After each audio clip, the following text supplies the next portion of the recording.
Professor Ernan McMullin, who is Professor Emeritus of the Philosophy of Science and of the Program of History and Philosophy of Science, of which he's been Director at the University of Notre Dame. Note my pronunciation. His areas of interest are in the philosophy of science, the history and philosophy of the history of the philosophy of science, and the interactions, both historical and philosophical, between religious belief and the natural sciences. He's actually been at Notre Dame for something like 49 years, I think, approaching 50 years, a major period there teaching and researching. And he's also had visiting professorships in Cape Town, Minnesota, UCLA, Princeton, and Yale. He's a fellow of the American Academy of Arts and Sciences, the International Academy of the History of Science, and the American Association for the Advancement of Science. And he served at different times as president of the 4 major philosophical associations in the US. He's the author of 14 books, over 200 articles, and he's an expert on the topic in which he's about to speak to us. This book, The Church in Galileo, which he's edited and contributed to, is on our bookstall, and he's going to talk on the subject of Was Galileo Guilty? Thank you, Alan.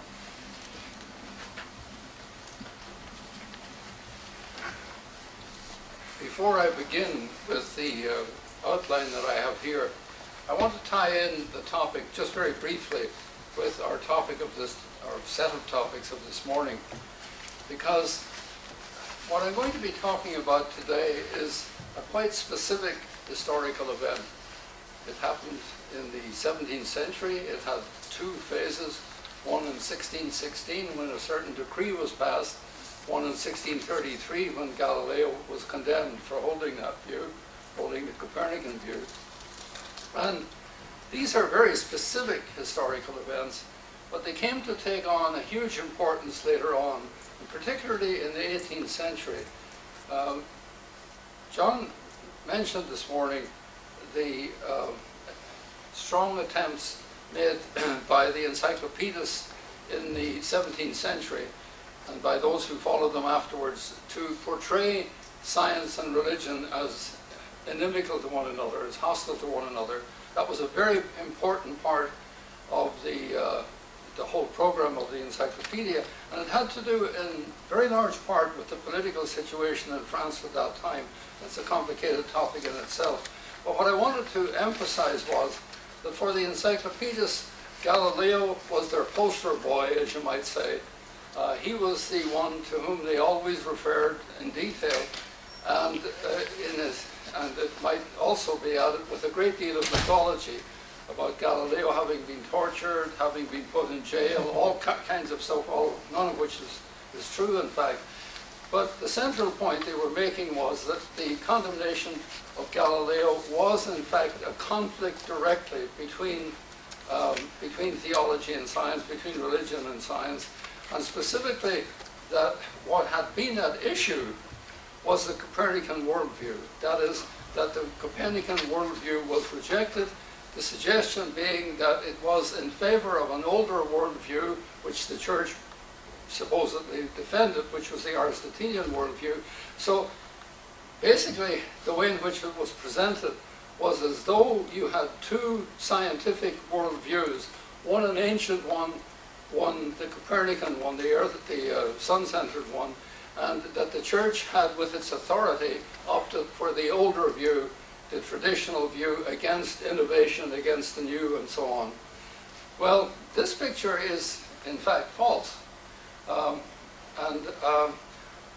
chose today, perhaps wrongly, I'm not sure that I chose rightly, but I chose to speak of a topic that has also been discussed a lot, and even more specifically in later times, which is the trial itself. Now, as we'll see, the trial of Galileo, which was the end event in the whole story, had a number of irregularities, legal irregularities, that render it somewhat suspect as a trial. Nonetheless, in a sense, the answer to the question that I'm posing here, was Galileo guilty, is of course he was. But of course you might also add, so what? But I have served as an advisor to the Galileo Commission that was set up by Pope John Paul back in the 80s, and there's a lot I could say about the work of that commission and the end of it, but I'll bracket that. But I was asked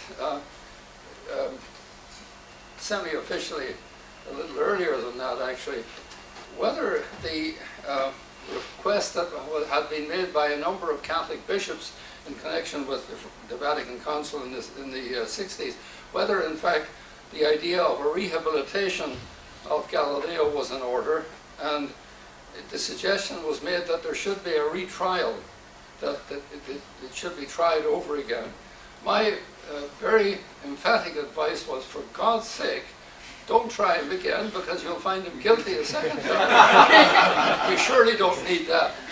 Now, we'll see how all of this, what this amounts to. I want to begin with, begin at the end really, with the document, the condemnation. And Beth, do we have the pointer, the laser pointer? I think it's somewhere around this phone. Yeah. Just press that one on the top there, the red button. Yeah, same.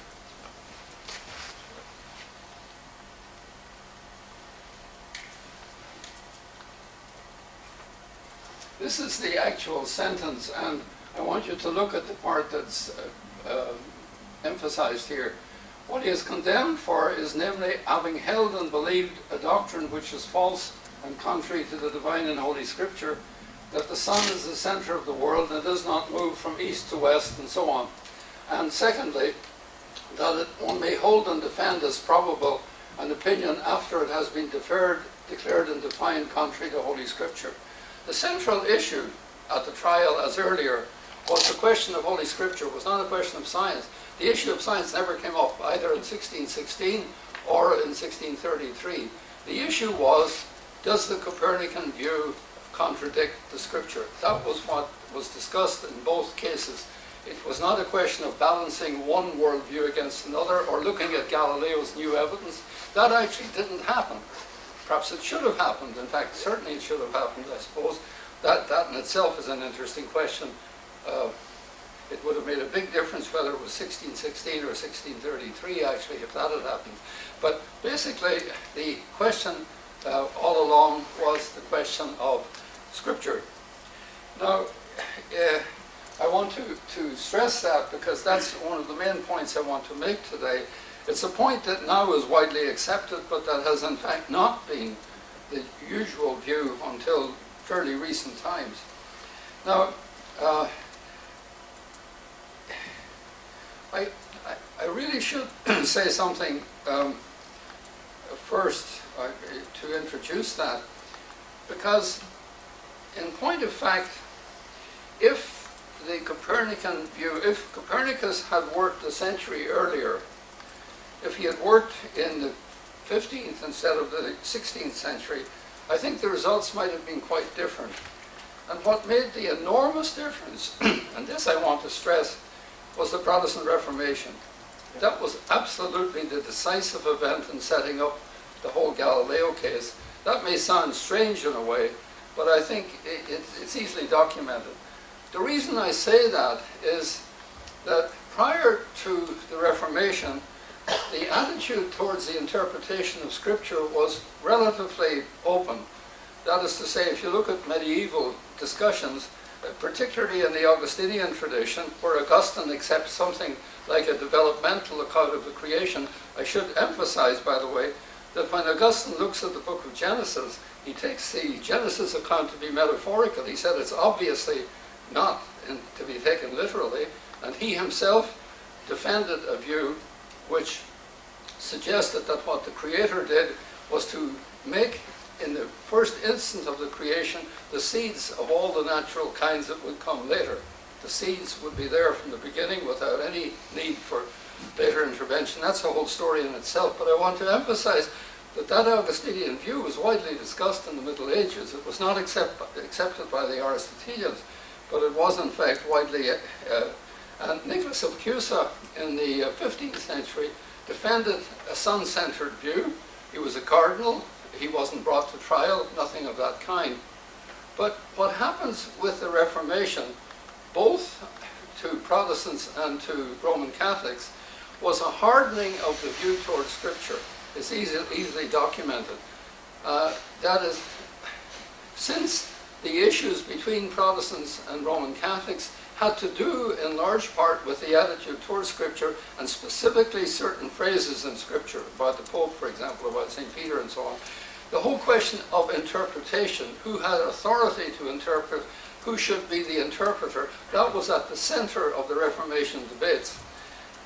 So that a literalism, if you take sola scriptura, Scripture alone, as your guide in the interpretation, which of course was the emphasis within the Protestant tradition, the Scripture alone then, it seems as though this will, as it were, edge you in a literalist direction.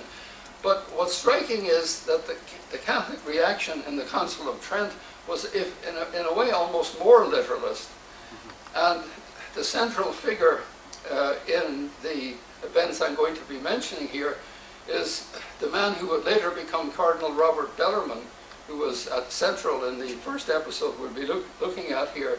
Bellarmine, as a young teacher of astronomy in the 1570s at my old university, the University of Louvain in Belgium, when he was teaching astronomy there, he specifically takes the Bible as the guide in astronomy against Aristotle. I want to emphasize that, as against Aristotle.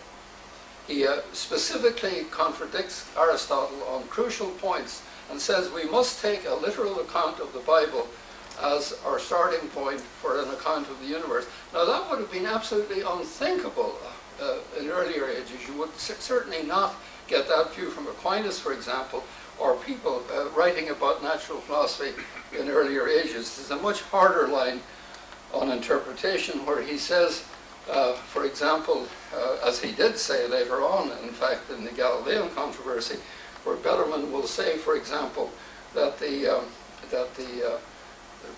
doctrine, the phrase of Abraham having had two sons has the same weight as the virgin birth, because they're both mentioned specifically in Scripture. They each have to be taken literally.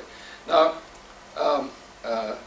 anyway, as an introduction to what I'm saying here, I think it's very important to see that, because the whole atmosphere in both cases, in the case of the early decree and in the case of the later trial, the whole emphasis had to do with Scripture. I'll try to spell that out. So I should add here that the abjuration that Galileo was forced to accept, he did not write this abjuration himself. I'm pretty sure it was written for him. You can see once again there the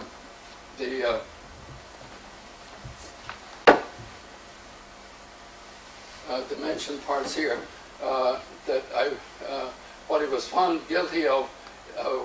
What he's being told is not to hold, defend, or teach the false doctrine in any way. And after having been notified that this doctrine is contrary to Holy Scripture, I wrote and published a book in which I treated of this condemned doctrine and advanced reasons in his favor. The emphasis, once again, of course, was on the question of Scripture. Now, I'm going to start here with it'll have to be rather quick, I'm afraid, but in discussion, and we can get into details if needed. What happens, well, first of all, I should say that in the late 16th century, a number of Catholic commentators on Scripture, as early as the 1580s, are already attacking Copernicus very strongly.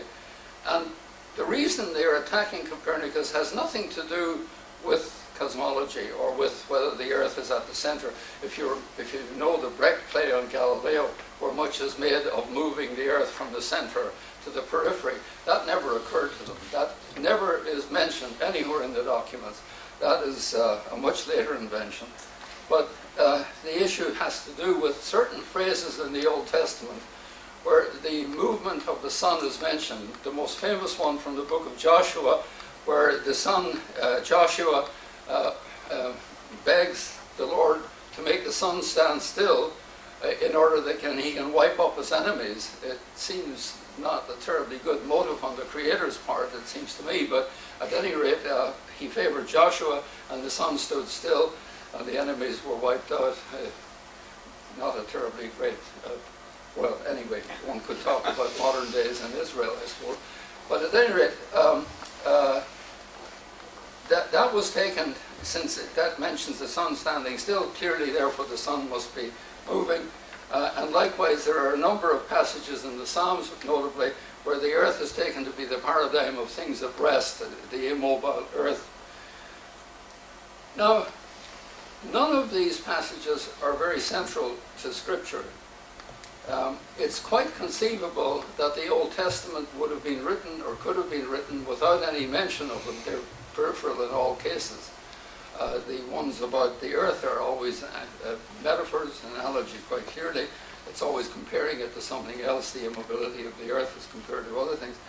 But it's quite conceivable that the Old Testament had never mentioned the motion of the sun or the stillness of the earth. And if that had happened, there would have been no Galileo case, of course. And it's well to remember that. The accident that the Old Testament happened to have these passing phrases made all the difference. There would not have been, I'm pretty certain, there would not have been anything like the same reaction. There wouldn't have been the grounds for it. There might have been opposition from the Aristotelians, and would have been opposition from the Aristotelians, but they would not have been able to bring the theologians in with them. Certainly not with the force that later happened. Now, already before Galileo's day, the Catholic scripture scholars, notably some Jesuit exegetes, were already condemning on scriptural grounds, because the motive was that to maintain the sun-centered view is implicitly calling the inspiration of Scripture into question. It's not as though those issues themselves are important to Catholic doctrine.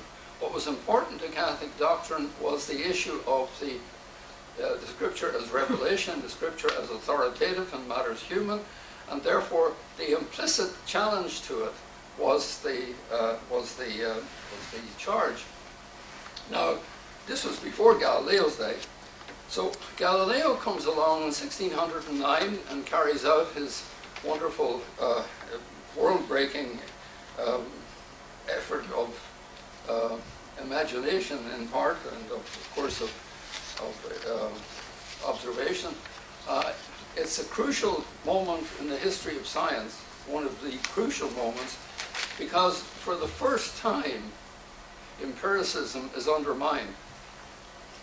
But that may seem strange, but of course empiricism is undermined because empiricism to that day had been sense observation. And at this point and forever, sense observation would be inadequate.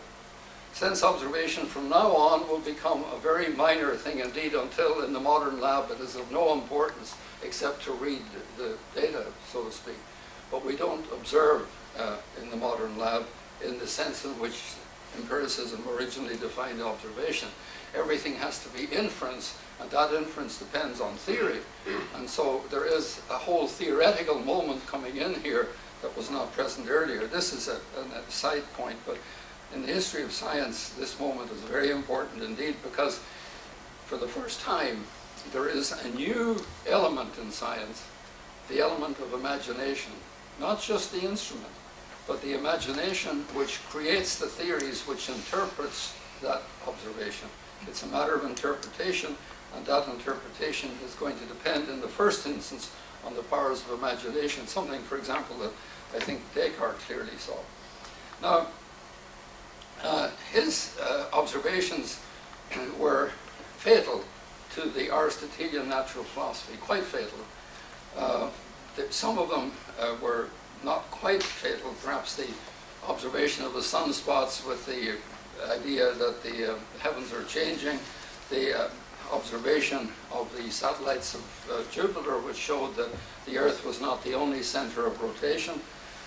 But the crucial one, and this, by the way, was discovered was hit on first by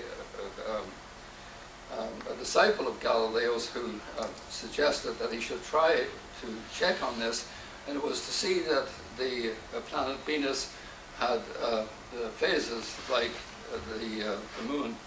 That is, the moon, as we know, as it goes round the Earth, has phases. There's a quarter moon, a half moon, so on, which by a very simple geometrical diagram shows that the Earth is the center of the moon's rotation. Likewise, if Venus has phases, then it would be easy to show that that the sun is at the center of its rotation.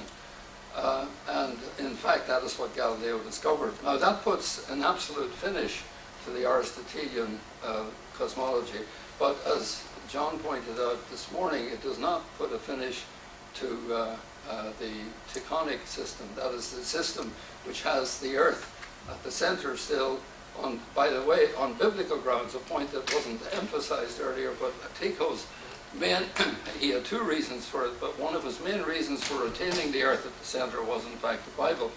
And there he has the Earth at the center and the sun with the entire system of planets going round about it. Now, that system is still a possible system, but what's very important to notice is that the observations that Galileo makes are fatal to the Aristotelians, which is specifically a set of spheres centered on the Earth.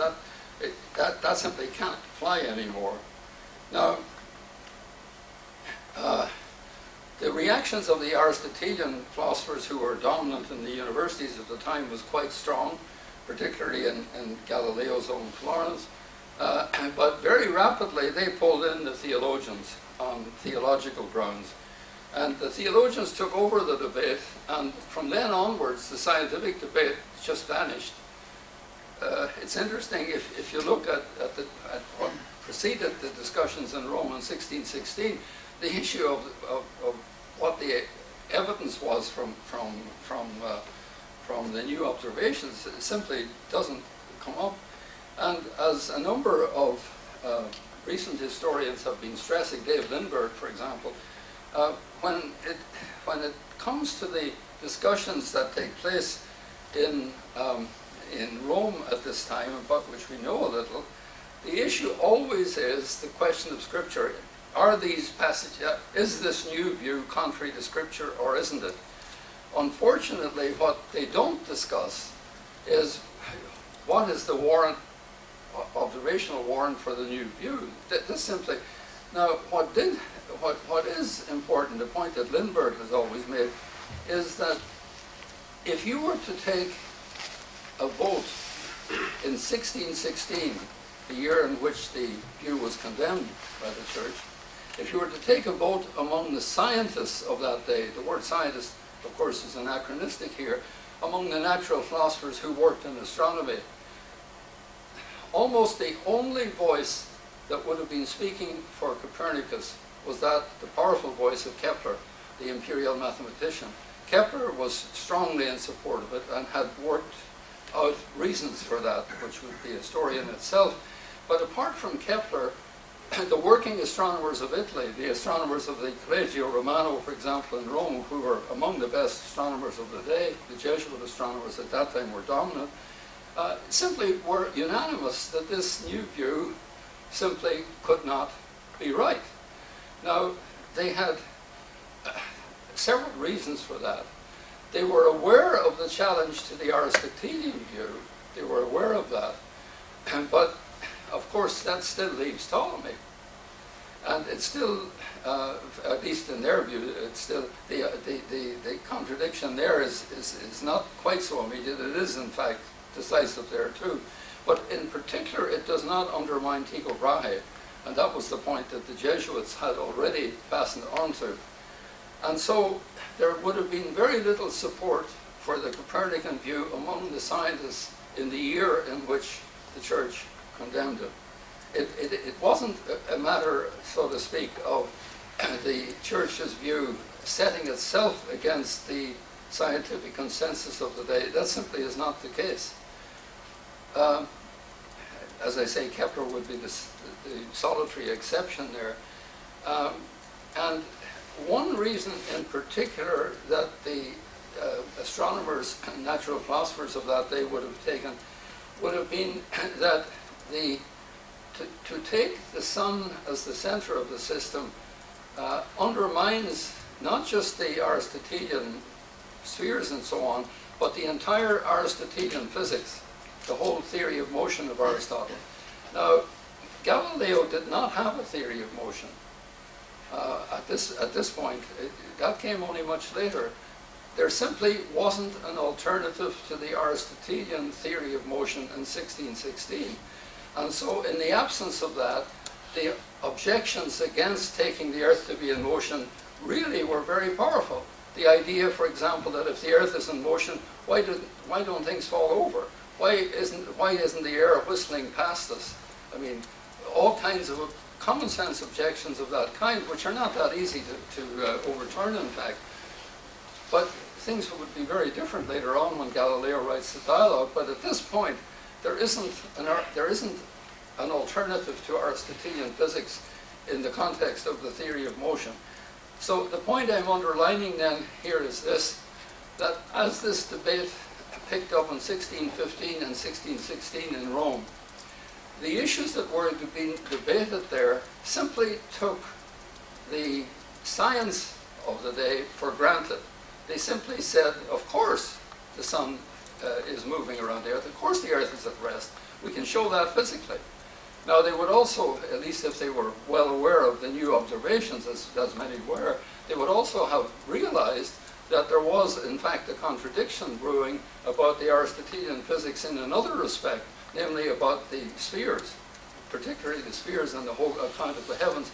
But in terms of the Earth's being at rest at the center, that was not yet really under severe challenge. So what was going to be debated then in 1615, 1616 is this new view about the sun at the center, is this contrary to Scripture or not? Now, there was one powerful argument against that, and it was a view that went back to the Middle Ages. It's mentioned many times by Aquinas, also by John Calvin, who was very clear on it, and it's often being called the principle of accommodation. The view that in interpreting Scripture, you have to assume that the writer accommodates himself in many ways to the hearers. For example, when he speaks of the right hand of God, he clearly doesn't mean that God has a right hand. You have to interpret that as it would be understood by the people of the day. To be at the right hand of God would be important in the sight of God. But so one should not therefore take passages of that kind literally. Now, it seems as we look at it today that the passages about the sun moving in the sky and the earth being at rest ought likewise to be treated as accommodated, because clearly they are adjusted to the way in which people would have seen the situation. They would have seen the sun as moving across the sky. They would have spoken of sunset and sunrise. For that matter, we still do. We still speak of the sun moving across the sky. They would have thought of the earth, of course, as being at rest. It seems a testimony of observation.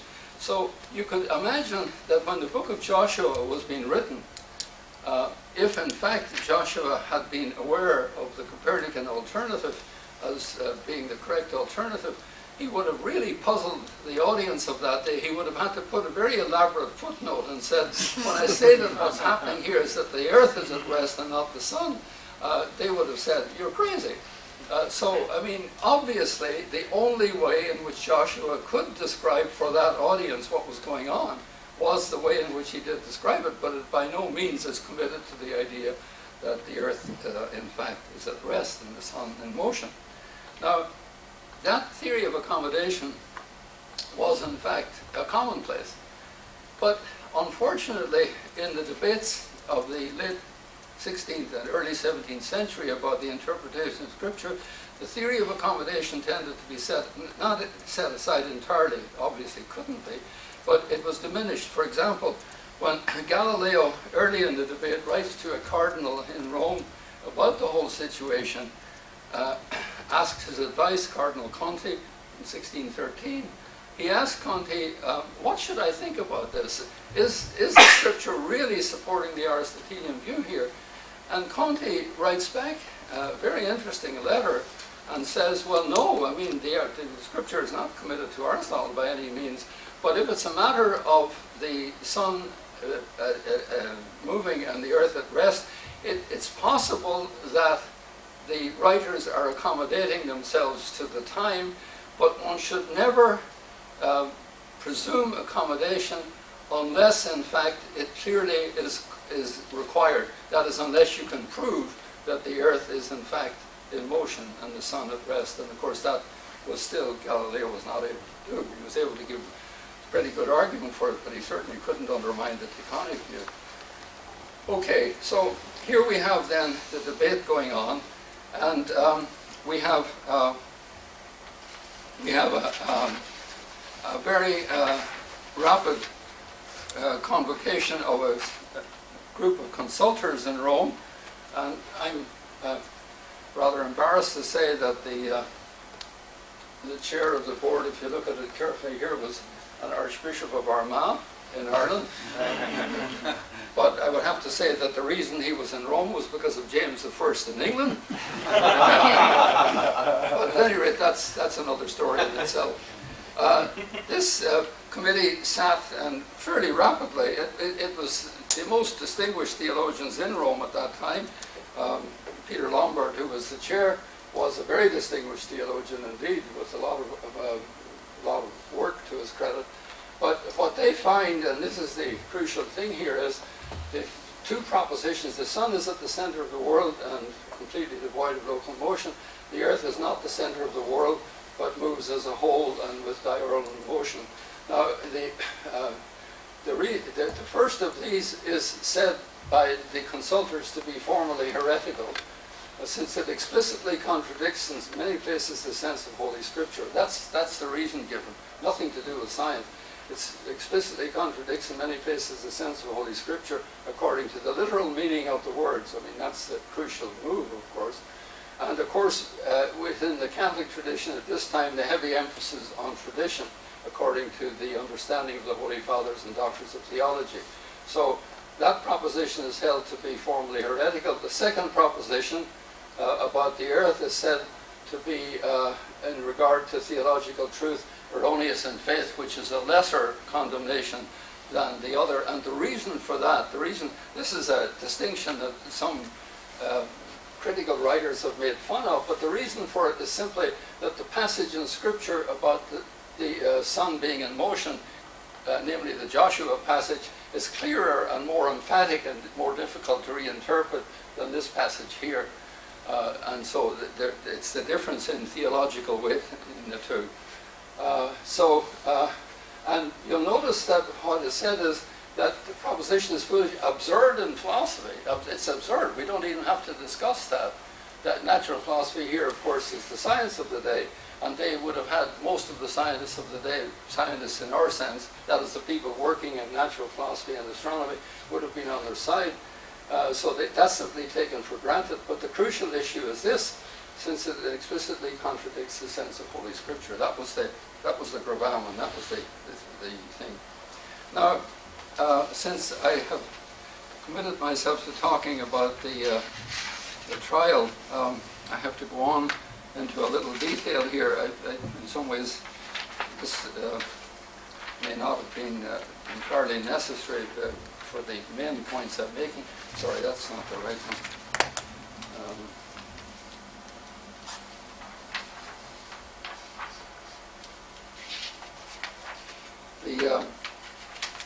What happened the following day, what happened in the following days are kind of important here for one reason. So what happens then is the Cardinal Mellini notifies the Reverend Assessor, the Lord Commissary of the Holy Office, that the reporting theologians and so on and so on. This is the crucial part. His Holiness ordered the most illustrious Lord Cardinal Bellarmine, his right-hand theologian, to call Galileo before himself and to warn him to abandon those opinions. Okay, that's what now that's called the admonition. He has an admonition to abandon those opinions. But, there's a big but. But if he should have, they knew that Galileo was pretty hard to persuade, a rather stubborn guy, so if he should have refused to obey, the Father Commissary, the head of the Holy Office, was in the presence of a notary and witnesses, to issue him an injunction. And now this is much stronger, to abstain completely from teaching or defending this doctrine or opinion, or from discussing it, and further, if he should not, he is to be imprisoned. So this is to abstain from teaching, defending, and even discussing. That's a very strong thing indeed. That's a very strong order. Now, at that point, the committee of the index, which was in charge of the question of prohibited books, they met a few days later, and with Cardinal Bellarmine as the chair of that, and this is in fact what they decided. The false Pythagorean, it was wrongly taken to be a Pythagorean doctrine. That has a long history behind it. Altogether contrary to Holy Scripture, that the earth and so on, and here it is, in which this is the center of the world, and the earth's motion consistent, but does not contradict. So the view of Copernicus is, or at least the book of Copernicus, is suspended until corrected. In point of fact, by the way, just to correct a fairly common view of that, the book was never withdrawn. It's rather a curious story. The Copernicus book was never, in fact, withdrawn. It was promised that some corrections would come, and they came in the form of a sheet of paper which people stuck into the book, but the book still stayed in circulation. I mean, that ban, John Heilbronn, in the book, my Galileo book here, has a long essay on the ineffectiveness of the ban on the Copernican book. It was totally ineffective.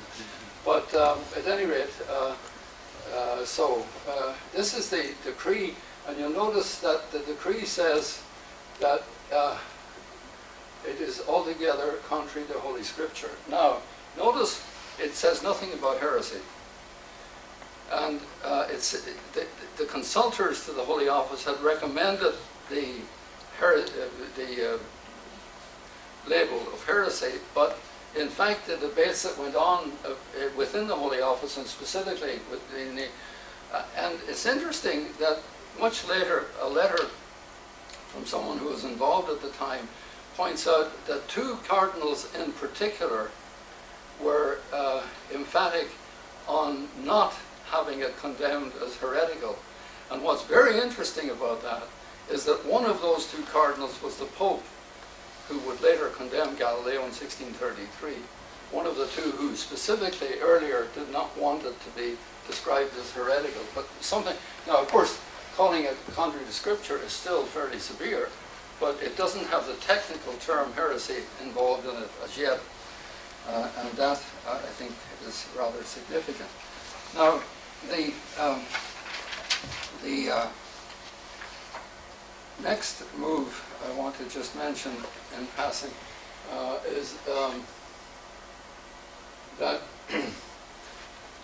what happens then is that Bellarmine called in Galileo, as he was told to do, and having given the report, he gave this report that the mathematician, incidentally, to the Holy Office, he was just a mathematician. He was not a philosopher. Galileo Galilei had acquiesced when warned and so on. There's no mention there of his resisting. So as far as you can recall what the earlier one said, if he acquiesces, then all you tell him is to abandon the view. It's only if he resists that the further injunction is to be given. The admonition is to be sufficient, no injunction.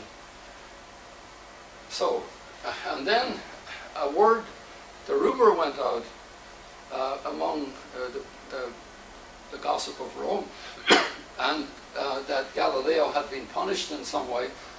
And so he went to Bellarmine and asked for a certificate as to what had actually happened on that occasion. And Betterman wrote the following, he said, Galileo is complaining about having been slandered and so on. Having been sought about the truth of the matter, we say that the above-mentioned Galileo has not abjured in our hands or anywhere else any opinion of his, nor has he received any penances or otherwise. On the contrary, and here is the crucial, he has only, the important word, he has only been notified of the declaration made. Okay, now remember that. That will be quite important later.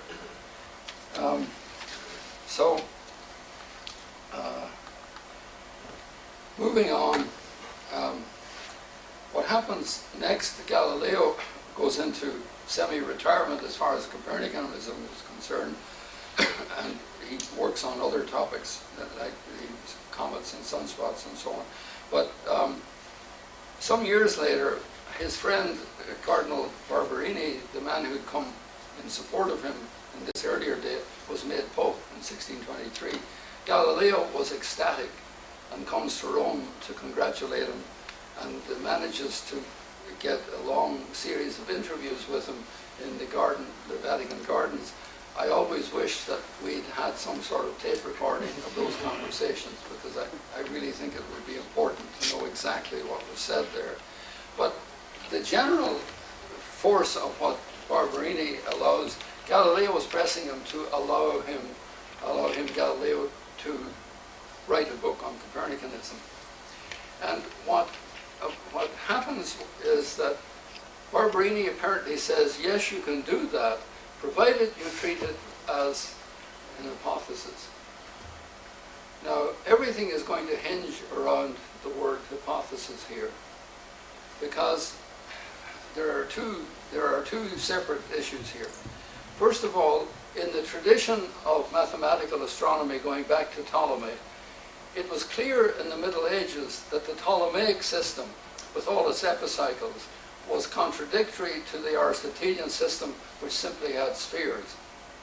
Now, the spheres of Aristotle are a very good explanation in astronomy, because they explain why the planets move, they're carried by the spheres, whereas these little epicycles were, mechanically speaking, sort of ridiculous. I mean, what's going on here? So great debates came up in the Middle Ages.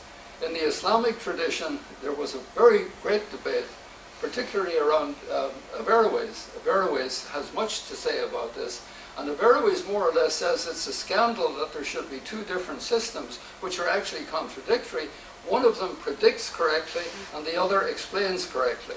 So it's a very interesting instance of where the criteria for theory come into conflict. If your criterion is prediction, you take Ptolemy. If your criterion is explanation, you take Aristotle. Now, the natural philosophers, for the most part, took Aristotle, not Ptolemy, and they supposed that Ptolemy was simply a mathematical device. It was a predictive instrument, a predictive trick, if you like, for getting where the planets are, for telling where, but it doesn't tell you what's really there. So the tradition was to call that mathematical, but not physical. That was the phrase that was used. It's mathematical because it predicts, but it's not physical because it doesn't explain. Now, when Galileo is told that it is to be treated hypothetically, the word hypothetical was the word that was usually used there.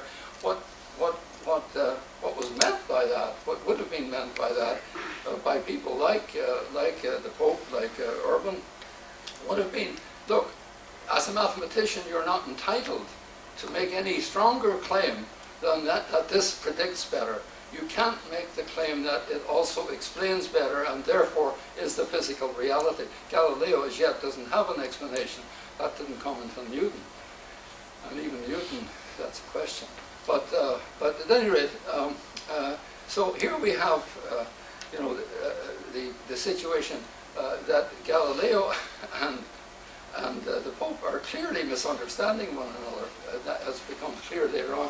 Now, there's one other point that should be mentioned here that's often overlooked, and that is that Urban would have had a second reason, a second different reason for urging hypothesis. And that goes back a long way to the voluntarism of the 14th century. That goes back to the whole stress on the will of God as the dominant factor in the universe, rather than, as Aquinas would have said, the intellect of God, the mind of God. But within that debate, it became quite important to argue that the Aristotelian account of the world, which argued for demonstration of theory and physics, had to be wrong, because if you claim to demonstrate in physics in the Aristotelian sense, it means that things had to be necessarily that way. The Aristotelian demonstrations were necessary, or supposed to be. And so the attack on Aristotle by the nominalist philosophers of the 14th century, nominalist theologians, I would say, even more than the philosophers, was to say, look, you cannot accept Aristotle's account because it claims that the world is necessarily the way it is, and that would undermine God's freedom to act whatever way he wants. Acts freedom, it compromises God's freedom.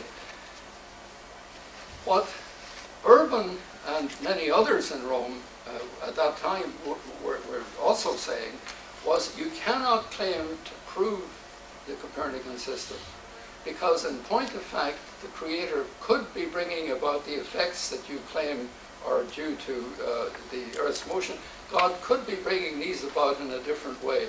In other words, if you have to claim a causal explanation, it's always possible that God could produce the same effects by means of a different cause. It's important that the cause itself is not observed here in any of these cases. In the case that Galileo will later be very fond of, which is the tidal argument for the Earth's motion, that the tides are caused by the Earth's motion. Notice that you observe the tides, but then you infer to the Earth's motion as being the cause. Now, what Urban is saying is, you cannot really rely on that for demonstration, because God could be bringing about that same effect of the tides by means of some other cause. Now, that's important because it's clear that that Bellarmine had that, or that Urban had that in mind, because it comes up later on. Okay, so Galileo goes off and writes the famous dialogue, and he is pretty confident, that he is okay, because in the dialogue he rather feebly suggests that this has been taken just as hypothetically. Now, his sense of hypothesis is, I'm not claiming certainty for it, but it's the best hypothesis there is. And of course, the way he lays it out, it's the only hypothesis there is as far as he's concerned. But he does, as it were, use a rhetoric which suggests that this is simply, as he says in one case, a fantasy. It might be different. So, but nobody was fooled by it. Nobody was fooled by it at all. And so, but there is an issue that he managed to slip it past the censors in Rome, first in Rome and later in Florence. And I think the reason he slipped it, or managed to slip it past, was that he was well known to be a friend of the Pope's. Had been a close friend of his, actually, in earlier days. The Pope had actually written a poem in his honor at an earlier point.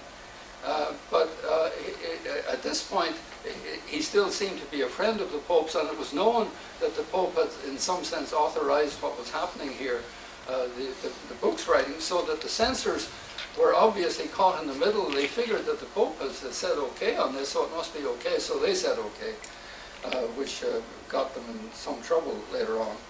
So at any rate, the book appears, and immediately a controversy breaks out in Rome among the theologians. They see that this book is clearly contradicting the decree of earlier, the decree which said that the work, that Copernicanism is contrary to Scripture. This is clearly contradictory. And what enraged the Pope, probably a little bit further than that, is that this argument that I mentioned a moment ago, the voluntarist idea that God could, of course, always be bringing about effects in a different way, Galileo, most misguidedly, and I've never been able to understand how Galileo could make such a stupid mistake as this. In the last page of the dialogue, he puts that argument in the mouth of Simplicio, who was the simpleton, so to speak, of the dialogue. the man who is always wrong on everything up to that point. So he puts the Pope's argument in the mouth of all people, Simplicio, instead of putting it in the man in Salviati's voice, which is Galileo's own voice, he puts it in the mouth of Simplicio, which is as good as to say this is stupid. So, I mean, you know, Urban was no fool, and when he sees that, he knows that there's trouble here, that Galileo has in fact really not only disobeyed, but is really making fun of him. Now, how much of what happened was due to that simple matter of the anger of the Pope is hard to say, but it certainly did play a part, there's no question about that. Galileo was brought to trial, and contrary to the pictures you see of the trial, even some of the very famous paintings, the trial was not a trial in our sense at all. What happens is Galileo is called in before the commissary of the Holy Office, the commissioner, Maculano, and he is asked a set of questions. And the question that he keeps being asked, have you defended the worldview of Copernicus in your book? Have you defended and do you hold it? And Galileo keeps saying no. And in fact, he even says, no, I never defended it. I mean, I put it forward, you know, as a sort of possibility. He goes into it. He even says that he's willing to write an addendum to the dialogue in which he shows why it's wrong. But that didn't fly, of course. But anyway, Galileo keeps denying that.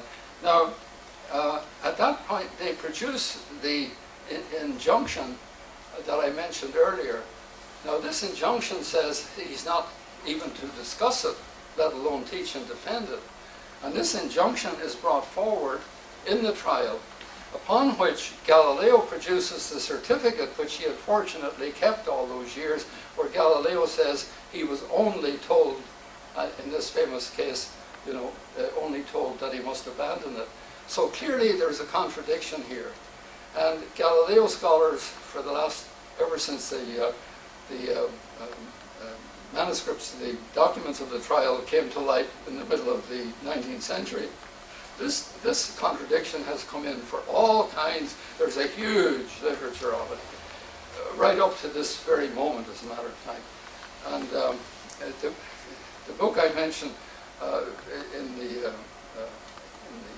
what you have, I think, by Fantoli, for Copernicism and for the Church, which is definitely the most complete and I think the best book on it, gives a very full account of this particular debate.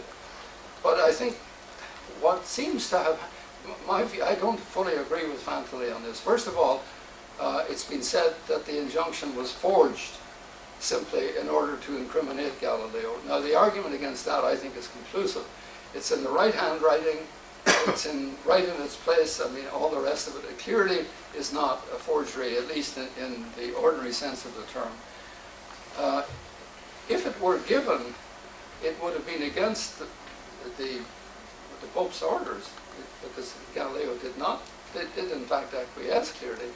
So if it were given, it was illegal. I think myself that the chances are that Segizzi, the commissary who had the job of the injunction, wrote it up afterwards as what should have happened, so to speak, that Galileo, he was expecting him not to agree, and he writes it up as though Galileo had not agreed. This is implausible in one sense, but whatever you find here is going to be somewhat implausible. There's clearly, let's leave it this way, because I think we'll never know what the truth of this is. There clearly is a tension between the injunction and the documents which were known to the people of the time, and we can see that quite clearly now. The certificate of betterment indicate that the injunction should not have been given, and yet it's used at the trial, which it shouldn't have been. Now, the trial drags on for quite a while. The trial, which is a set of depositions made by Galileo in front of just a single person, the commissary Michelano, plus a notary, that's all, not a big array of people as you see in pictures. The trial is simply two people facing Galileo. And it comes to an end, and the cardinals of the Holy Office decide on the sentence that we saw earlier. But here is the introductory text to that sentence, and here we see what they have in mind. They say that what he has done is that for holding as true the false doctrine taught by some that the sun is at the center of the world motions, and for having disciples to whom you've taught it, you're not supposed to have taught it because of the injunction, and for being in correspondence with German mathematicians. Now, that was Kepler, and of course the German mathematician was a Lutheran, horrors, and so he shouldn't have been in, that's the implication there, the heretic, for having published letters on sunspots in which Galileo in fact does say that the Copernican doctrine is true. But here's the crucial one: for interpreting Holy Scripture according to your own meaning in response to objections based on Scripture which were sometimes made to you. So, in other words, the issue here has to do with the interpretation of Scripture. And then it goes on, finally, to the last part of it.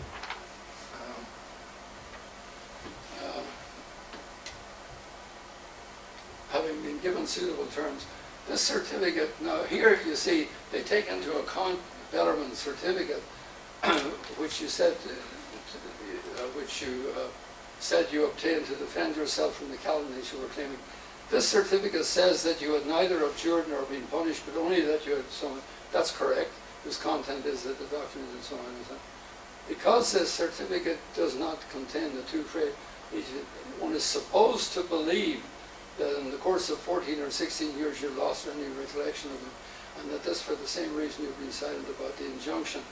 It goes on to assume that the injunction was given after having actually quoted the certificate.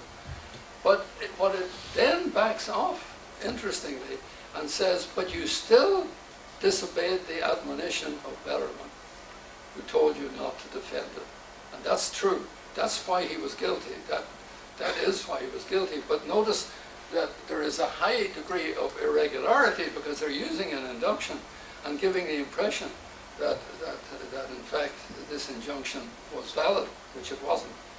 But they don't rely. You see, they could have said, with citing the injunction, you weren't even allowed to discuss it, and you're writing a book about it.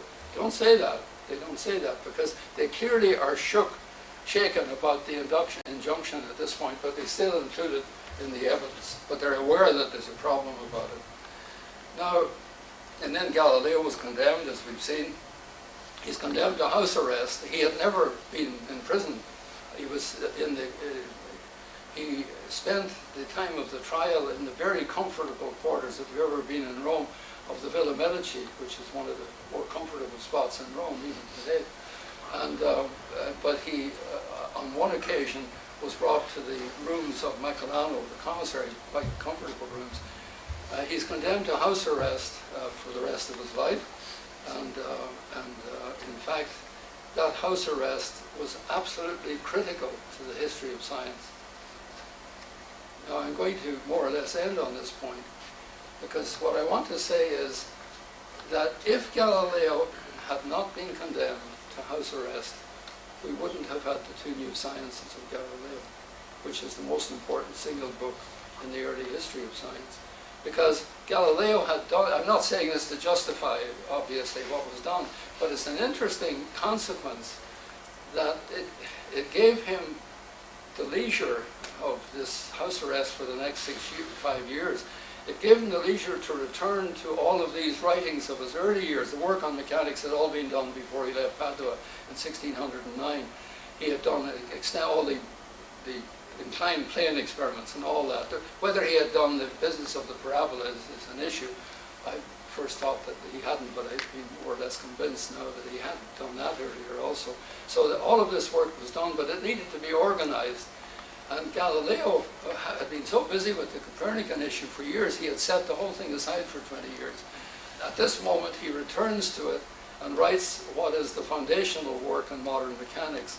So the consequence of the trial in that sense was okay. But one would have to say here that the trial itself was dubious, simply because they used this injunction, even though it's problematic.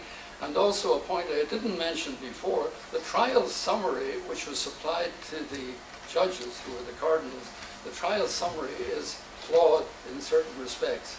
It describes the injunction as having been given by Bellarmine, and Bellarmine was never the one to give it. It was always the commissary. So Bellarmine didn't, whatever else, Bellarmine didn't give it. So the trial summary that was supplied is simply not very accurate. But the crucial, so that the trial itself, to sum up then, Galileo was guilty of holding a view that had been declared to be contrary to Scripture. Was it heretical? It had never been called heretical up to that point. And so the penalty was advanced from the lesser penalty of rashness, which is the one that was the technical term that was used, and which I think Urban himself would have agreed with earlier. Clearly the penalty had been increased to the far more severe penalty of heresy, or suspicion of heresy, actually, vehement suspicion of heresy. So what he's condemned for technically is suspicion of heresy. But the term heresy only appears at the end, and there's a question about that. The Pope clearly was the one responsible for that. Now, the central issue, let me go back for this audience to the one with which I started. The central issue, to my mind, is the decree of 1616 and the grounds for that decree. Had the consultors of 1616 taken into account the arguments that Galileo had in fact put forward in his letter to Castelli, which they were looking at, which is, first of all, that the Bible is clearly accommodating itself here to the beliefs of the hearers, and secondly, that he argued that the Bible is, in a memorable phrase, is written to tell us how the heavens go and not who goes to heaven, a quotation from Cardinal Baronio. But at any rate, he's holding two things. First of all, that these passages are clearly accommodated passages, and secondly, that in fact the Bible does not deal with issues of natural science to begin with. That this is not the point of the scriptures. Those were the arguments that Galileo put forward, but unfortunately in the debates of 1616 they weren't taken seriously enough. And I think the reason they weren't taken seriously enough was that the impetus towards literalism at that time was so strong that it could not have been overcome. It could have been, possibly. It's possible that it might have gone differently, and especially if Bellarmine had not been the prime mover in 1616. Bellarmine was a committed literalist, and since he was the most powerful figure in the theologians of the time, I think that was a crucial point, and the Pope of that time also had made his views quite clear. So I hope I've given you some of the details of this famous trial. It could be treated in much more detail, obviously, but it gives you some idea of what went on. The trial leaves a good deal to be desired, even though, in fact, Galileo did, in fact, disobey the admonition of earlier. But were I to have been a defense counsel, the Holy Office didn't have defense counsels then, or I would say now. And if there had been a defense counsel, they could easily have talked about the notion of hypothesis, where Galileo clearly misunderstood or understood differently the notion of hypothesis than did Barberini. So, I mean, there would have been a defense that could have been put up, but as it happened, Galileo, under the rules of the time, was in fact justified, or at least could be defended, but at the same time, he was guilty as charged, but the consequences were to be very far-reaching for the Church. it was one of the most serious mistakes made probably in the history of the Catholic Church. Thanks.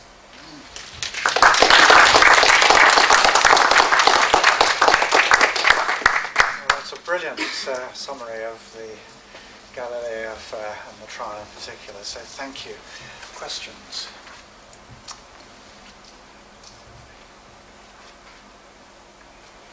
Lydia. Two related questions. For the principle of accommodation, so you mentioned Calvin, Aquinas. What would the historical origin be? Does Aquinas invent it, or is it the principle of accommodation? Of accommodation in the well, scripture? The emphasis on it goes back at least to Aquinas, but in point of fact, I think it goes back to the fathers of the church. I mean, Augustine quite clearly is interpreting the Old Testament in an accommodated way in many, many passages. I mean, let me just say that the best example, well, this would not be a perfect example, but the best example, perhaps in one sense, would be the passage I mentioned, the way in which he approaches the book of Genesis. Because he clearly says that the notion of 7 days, for example, is clearly a kind of adjustment, it's a way of laying it out for the hearers, and it's especially going to bring out the notion of the Sabbath on the seventh day. But in point of fact, a transcendent creator is going to get it all right at the beginning. And that's the crucial argument against the ID and creation science, by the way, which supposes that the creator didn't get it right at the beginning and has to slip in a mosquito there and an elephant there. But in point of fact, according to Augustine, now Aquinas didn't agree with that. Aquinas, interestingly enough, took the Genesis passage pretty literally, 7 actual days and 7 periods of time and so on, and a sequence of miraculous actions. That's what Augustine wanted to avoid. He did not want the notion of a series of essentially miraculous actions that followed after the initial act of creation. He has a single act of creation. But I mean, that's going away from your question. I think that it would be easy to document in the Fathers that in practice they are, well, I mean, they had to face the frequent passages where, for example, I mentioned the right hand of God, or God walking with Adam on the, God walking with Adam in the garden and so on. There are many passages involving God's action where human language is used as though God is a human among other humans. And clearly, of course, this was not intended, so that would be... but when I mentioned Aquinas and Calvin, it's only because they emphasize it quite a bit in certain passages. And it's interesting to find Calvin doing it in particular, because, I mean, Calvin is someone you mightn't expect to, but Calvin does. And so, I'm inclined to think that the Council of Trent on the Catholic side was a stronger impetus to literalism even than anything on the Protestant side at the time. Because when I read Bellarmine at that time, Bellarmine is more literalist. I mean, every word has to be taken literally. I mean, and other Catholic scholars at the time were not saying that, but he's a controversialist. He's involved in controversy with Lutherans in particular, and he's arguing against the Lutherans for literal interpretation of the Eucharistic passage, for example, literal interpretation of Thou art Peter, and so on. I mean, literalism is very important to him in his debates with the Lutherans, and so he's not going to compromise on that. And Bellarmine, in 1616, was the leading figure among the consultors. So, I mean, had it been a different dominant theologian at that time, things might have been different. Someone who, as many of the Jesuits of the time would have been Thomas. Bellarmine was not particularly Thomistic. I mean, he did not agree with Aquinas on a lot of things, and he certainly didn't agree with Aristotle. So he was his own man. He was a scripture literalist, and that was something different from both. I must admit, I do tend to wonder why modern-day creationists aren't literalists in terms of the Eucharist, or in terms of the stationary earth. Yeah. I mean, this is a deep puzzle to me, I must admit. More questions? When was Tycho Brahe's view finally rejected by the... I'd have to go back. I'm a little hard of hearing. When was Tycho Brahe's view rejected? When was Brahe's view rejected? Oh, Brahe's views, yeah. Brahe lived very interesting figure. He was Danish. He lived in Denmark, had his own island. In those days, not every scientist gets that kind of treatment today, but he was well in with the authorities of the day, at least for a time. Brahe put forward his views in the 1580s over a series of works, actually. But Brahe was a very good observational astronomer, and his importance in the history of science is this. Brahe built the best pre-telescopic instruments for observation, extremely accurate, as far as you can do with visual instruments, purely visual, not telescope. Just as at a later time in India, by the way, they made these absolutely marvelous visual aids in places like Jaipur in India. If you've ever been in India, you probably have seen the wonderful instruments that were built in Jaipur. Now he did something of that kind, these large physical instruments, sighting instruments of various types. And so he had very accurate data, the most accurate data ever done up to that time. He was not nearly as good a mathematician as his disciple Kepler would prove to be later on. But he did, in fact, do a pretty good work on the track of the comet. There was a famous comet that had been seen in 1577, and he followed that and got some data on that. So he was, but what's particularly important is that his data were the data that were used by Kepler to build his correct view of the planetary motions as being elliptic and so on.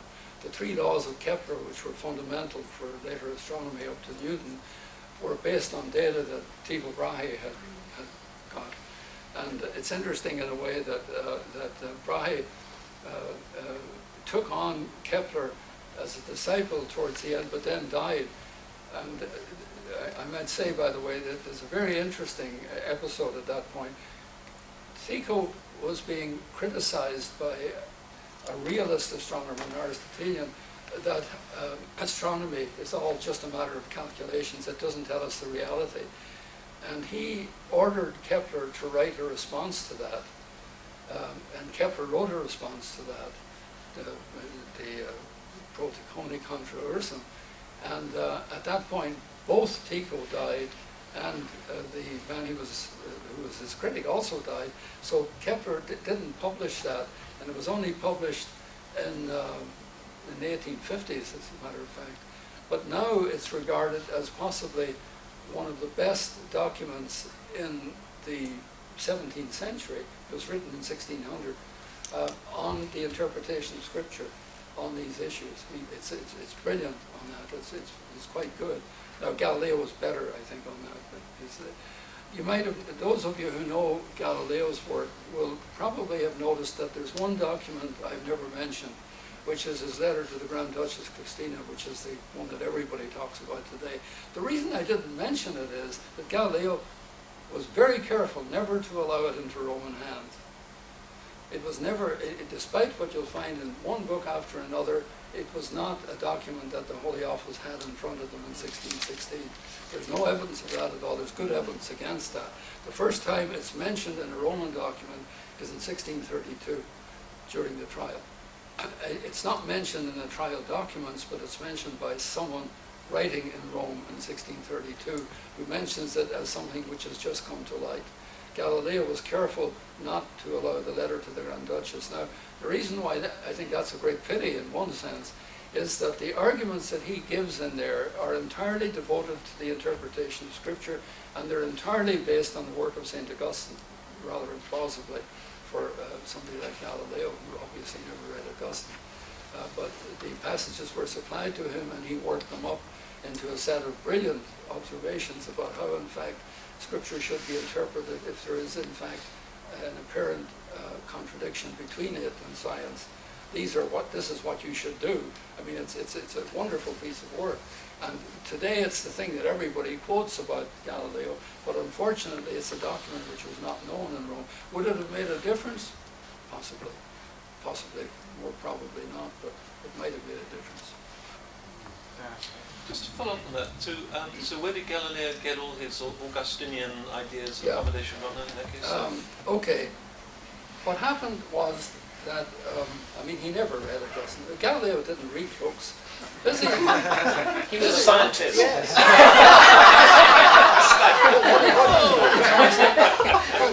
What did you say? I said he was A a scientist. scientist. We both said it, same moment. I was going to make a more general point, John. It's not just scientists. Busy professionals, and that includes philosophers and even historians, Yeah, they generally don't read books. They read summaries of books, they read book reviews, and they have the book in their, if you ask them, oh yeah, I have that book. That gives them a kind of magic power over the book simply because they have it on their desk. They haven't read it. Now Galileo, for example, was sent a copy by Kepler of his great work, which had the elliptical orbits in it, the new astronomy in 1680. He read the preface. I think you can show that he read the preface. He did not read the rest of it. So had he read a little bit further on, it might have made a difference, because he still assumed circular motions. Now, what happens with the Augustine, clearly he didn't read Augustine, but was that he when he wrote his letter to Castelli, his disciple Castelli, which was defending the already suggested how Scripture should be interpreted when there is an apparent tension, as I mentioned earlier. But what the difficulty, as was clear to him at that time, I'm sure, was that he's not quoting any church authorities. He's not a theologian. So how is he going to convince these theologians in Rome by simply using, as it were, common sense reasoning about how you should interpret Scripture? I need to have backing, and because of the Catholic emphasis on the Fathers at that time, clearly he had to quote the Fathers. So he writes a letter to a priest in Rome and says, look, could you dig up something for me? And this man, it's now argued, it's not clear, it's clear that, well, it's probable that the person he got was the superior in his community. It was the Theatine order in Rome, if I'm not mistaken. And the man who was the superior at that time was in fact a scriptural scholar. And so it's very probable that that's the one who supplied those texts.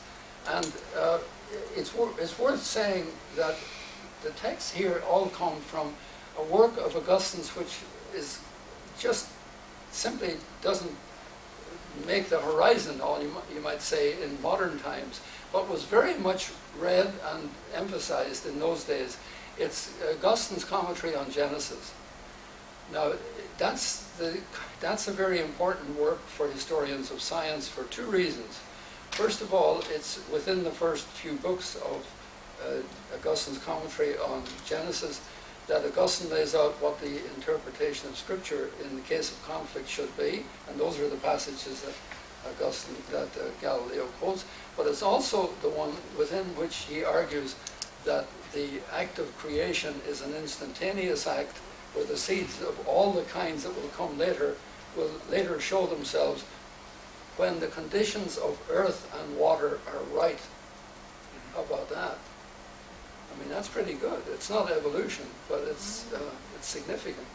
So those are those first books of Augustine's commentary were well known at that time. It's not as though these passages were dug up from nowhere. I mean, among scripture scholars at the time, I think they would have been known. But in point of fact, we're fairly certain that those passages were supplied by this contact he had in Rome.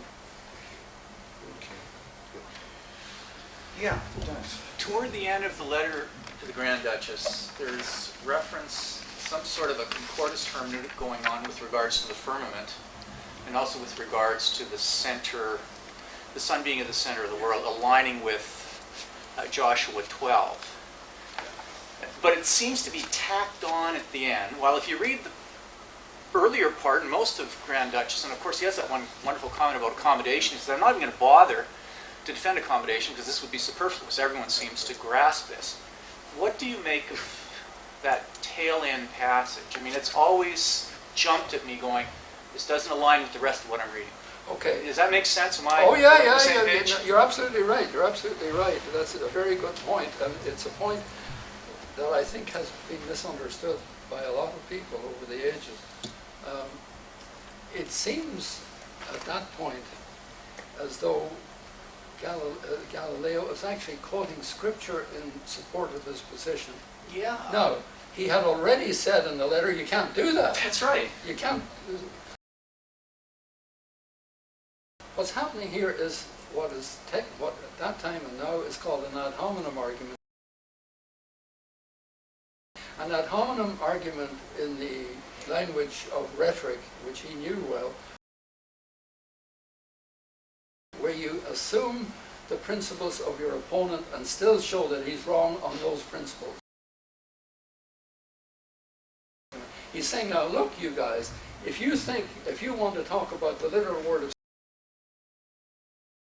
and I will show you that it will, in fact, come out much more for Copernicus than it would for Ptolemy, or for Aristotle, actually. So what he's saying is, even if I were to concede to you your position about Scripture, this literal, the rejection of the accommodation, and the literal, of course, I can still undermine you by showing that that also will lead to a problem. And it has to do with, if you take a literal view here, that the earth, that the sun, it's going to disturb the whole firmament. You've got to do a lot of other stuff too. Yeah. So what he's saying basically is, you're going to be undermined anyway. But what's very important there is, he's not in fact himself saying there that you should accept that word, but saying if you want to argue that way, then I'll show you that you can be undermined that way too. Okay. It's a very clever move, but I think it's easily misunderstood because it seems as though he's contradicting himself. Yeah. But he isn't. Thank you very much. John. Ernan, you say the great mystery, even to you, even now, Yeah. is why Galileo could do that stupid thing Yes. and put the Pope's argument in the mouth of Simplicio. Can I try two hypotheses? Okay, good. One assumes that he knew full well what he was doing, and it also assumes that the whole dialogue structure of the presentation gives him a possible defense, that he was actually treating the subject impartially by having the different characters. I know it didn't work out like that, but he's got to defend himself, or may have to defend himself. So the first hypothesis, which I don't think I accept, but I have sometimes entertained, is bearing that in mind, he has to do something to elevate the standing of Simplicio in the dialogue. So if he puts the Pope's argument in the mouth of Simplicio, is there not a... Well, okay. So that's one hypothesis. That's Byzantine. I don't think Urban would be persuaded. But as I say, I'm not happy with that one. Well, let's try a second one. He's got to get that argument into the dialogue. That's also one of the conditions, isn't it? So the strongest way of getting that argument into the dialogue is that the three characters, Salviati, Simplicio and Sagredo, will have to agree that that argument is actually cogent. So he's got a problem. Who is going to say it first? And then who in the dialogue is going to agree with it? And on that last page, it is true, Simplicio introduces the argument, but Salviati, in fact, immediately agrees with Simplicio on that last page. Now one can read it kind of cynically and skeptically and everything else. But I do just wonder if he didn't think it through, but knew that both characters, I mean the two leading protagonists, did have to agree. So Simplicio says it first, and Salviati, who is the real big gun, Galileo Yes, of himself, course. then does actually agree with it. Yeah. I still, Does that- well, that might carry a little more weight with Urban, but I still think that giving it in the first instance to Simplicio is fatal. There is another way in which you might also explain it. I mean, I didn't mention this. The last page of the dialogue, and also one or two of the opening pages, were supplied at the last moment, because what happened is a complicated story. There was a plague in Florence at that time, and the roads between Florence and Rome were cut off. And Galileo pleaded with Rome to be allowed to have it censored. The draft of it had already been seen in Rome by the censor there, but he wanted it to be censored by the Florentine censor, because he was afraid that if he sent the single copy he had of this bulky manuscript, it might even be seized at the border and destroyed, because they were burning stuff at the border on account of the plague. And so he got permission to do it, but he was told that he had to supply a beginning and ending. He was given very little time to write that last page. And so it might have been, a bad night for him. These things can happen. I don't think Urban would be persuaded by that either. But I do think that there may have been some. I don't think it's very likely, let's put it this way, that he did not give that page the care that the rest of the dialogue had got, and that he just, so to speak, put in simplicity without really giving it. It was a last moment. We know this from the correspondence. It was a last moment addition to the manuscript before it went to the printers, and so it simply. But it turned out to be fatal. So there's a lesson to us all. Oh, a lesson to our last pages. Yeah, don't write the last page in a hurry. Michael. You said that the censors got into trouble for passing the book. Yes. What happened? Well, there was Riccardi, who was affectionately called Father Monster, which doesn't sound affectionate, but he was a friend of Galileo's, and also was very much in the Pope's good graces before that. He was simply demoted. He was pushed. He wasn't punished. On the other hand, there was another intimate of the Pope at that time, Ciampoli, who had been arguing in support of Galileo at the time, and Ciampoli was simply fired altogether. He was exiled from Rome, effectively, and so now there was another charge with Ciampoli too. But I mean, the fact of his very strenuous support for Galileo earlier on obviously counted against it. Riccardi, fortunately, was not actually punished, but it's important to see that the function, I mentioned this so-called false injunction, that injunction which has caused all the trouble down through the years. It's important to see that the reason why in the trial they pushed the injunction, even though they were completely taken aback when they saw Betterman's certificate from Galileo. I mean, that really sent them into a loop, I would think.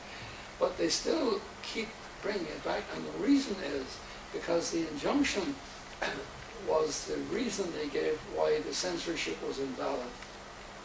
That he had not told the censors about this injunction, and Galileo's answer to that was more or less to say, well, I didn't know about it. There wasn't an injunction. I mean, basically, and all I know is the admonition I got from Galileo, which was simply to tell me what the decree was. And he said the censors would have known about that. So he had a good defense, so to speak, in regard to the censors. But if you allow that Galileo knew that he had this injunction and that he didn't tell the censors, then that would undermine the fact that the censorship would mean that it had no value. Whereas Galileo could always say, and did say, look, I had the book censored. I mean, what's all this about? Now, they could still say, but the book shows, that you defend this view that you shouldn't defend. But the publication of the book was also obviously held against them. But, I mean, the censorship really was crucial there. But Riccardi retired into the shadows after that, yeah. Well, I do wonder whether we ought to draw to a close now, because it is tea time, and of course there will be more opportunities with questions for the panel tonight. So that's been quite fascinating. And thank you very, very much.